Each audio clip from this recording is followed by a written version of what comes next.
బాపమ్మ ఏంట్రా రెడైనవా? రెడైన బాపమ్మ. బాపమ్మ ఫీజు కట్టాల, డబ్బులు ఇయ్యవా? ఫీజు ఏంట్రా? మొన్ననే కట్టినా కదా. అది స్కూల్ ఫీజ్ బాపమ్మ, ఇది లైబ్రరీ ఫీజ్ బాపమ్మ. సరే మరి ఇక వాటు. సరే బాయ్ బాయ్. Bye bye.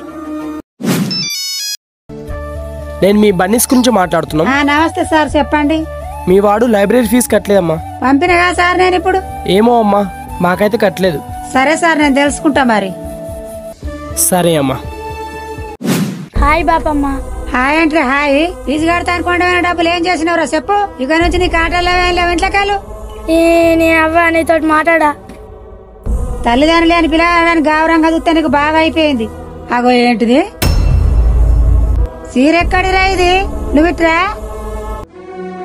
నువ్వు చాలా రోజులమని ఒకటి చీర కడుతున్నావని అందుకనే నీకోసం ఆ డబ్బులతో నీకు చీర తెచ్చాను. నా బంగారం రా నువ్వు. ఎన్ని దెబ్బలు కొట్టిందా బిడ్డ నిన్ను? దీనిపై మీ ఒపీనియన్ కామెంట్ చేయండి.